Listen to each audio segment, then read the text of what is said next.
मणिपुर में सेफ नहीं है, इंडिया में सेफ नहीं है। इसलिए यूएन के पास बोलना चाहता हूँ, हम लोग सब क्रिश्चियन है, हम क्रिश्चियन देश में रहने का मन कर रहा है। हम लोग 2 दिन में क्यों चर्च इतना जलाया है? कैसी 2 दिन में क्या? हाँ 2 दिन में कितना चर्च जलाया है? अच्छा 2 दिन में चर्चेस जलाए इतने? अच्छा, स्पेशली चर्चेस को टारगेट किया गया। कितने चर्चेस जलाए गए? Church I think 200 above. Manipur में हुई हिंसा, सेना है अलर्ट पर। पुलिस की वर्दी में छिपे हो सकते हैं उपद्रवी, जाने राज्य की वर्तमान स्थिति। इम्फाल सेना के एक वरिष्ठ अधिकारी ने मणिपुर को लीबिया, लेबनान, नाइजीरिया और सीरिया से तुलना करते हुए कहा कि पूर्वोत्तर राज्य अब स्टेटलेस है। पूर्व सेना प्रमुख वेद मलिक ने कहा कि मणिपुर से सेवानिवृत्त लेफ्टिनेंट जनरल ने राज्य में कानून और व्यवस्था की स्थिति पर तत्काल ध्यान देने की जरूरत है।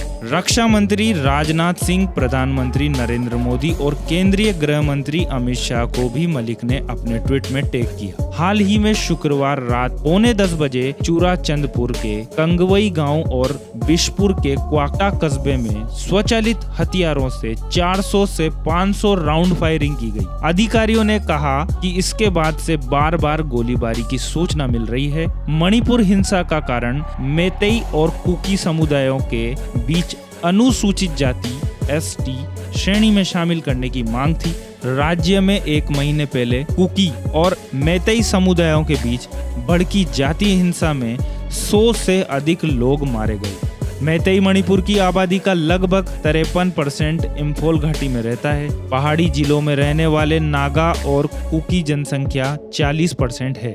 मणिपुर में सुरक्षा अधिकारी ने बताया कि केंद्रीय मंत्री राजकुमार रंजन सिंह के निजी आवास को एक ही घटना में 9 युवकों ने आग लगा दी, जिसके बाद केंद्र सतर्क है, पूरी कोशिश कर रहा है। अर्धसैनिक बलों की लगभग 8 बटालियन सेना के 80 कॉलम और असम राइफल के 67 कॉलम है।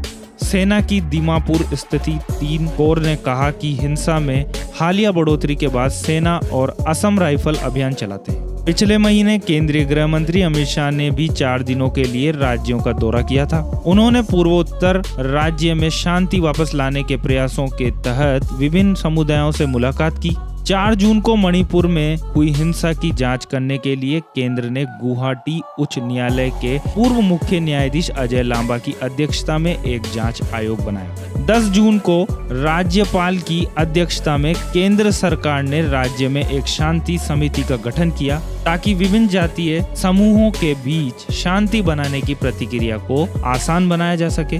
इस समिति का उद्देश्य था कि विभिन्न विरोधी दलों और समूहों के बीच बातचीत शुरू की जा सके। पुलिस की वर्दी बना रहे हिंदुस्तान टाइम्स की एक हिंसक रिपोर्ट के अनुसार भारत की केंद्रीय खुफिया एजेंसियों ने मणिपुर पुलिस को बताया कि बदमाश पुलिस कमांडो वर्दी बना है, जिन्हें राज्य में एक समन्वित हमले के माध्यम से हिंसा को बढ़ा देने के लिए इस्तेमाल किया जा सकता है। रिपोर्ट में कहा गया है कि राज्य के वरिष्ठ सुरक्षा अधिकारियों को खुफिया ब्यूरो (IEB) की सलाह मिली। बिष्णुपुर जिले के मोइरांग शहर में एक दर्जी को 15 जून तक 500 मणिपुर पुलिस कमांडो की वर्दी सिलने का ठेका दिया गया था। एजेंसियों ने बताया कि बदमाशों ने 17 और 18 जून को मणिपुर के चूराचंदपुर, इम्फाल ईस्ट और इम्फाल वेस्ट जिलों में कमांडो बनकर हमले करने की संभावना है। आवश्यक वस्तुओं की आपूर्ति प्रभावित आदिवासियों द्वारा राज्य की ओर जाने वाले दोनों राष्ट्रीय राजमार्गों और महिलाओं के नेतृत्व वाले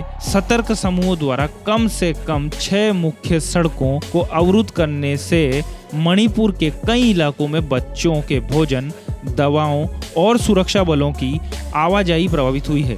समाचार एजेंसी PTI ने सूत्रों से बताया कि पिछले 1 हफ्ते में घाटी को आवश्यक सामग्री देने वाले 4000 ट्रक NH-37 के माध्यम से पहुंचे, जो अभी तक एकमात्र सड़क है जो खुली है। सेना के एक सूत्र ने बताया कि अभी तक NH-2 और कई मुख्य सड़क राज्य में अवरुद्ध है।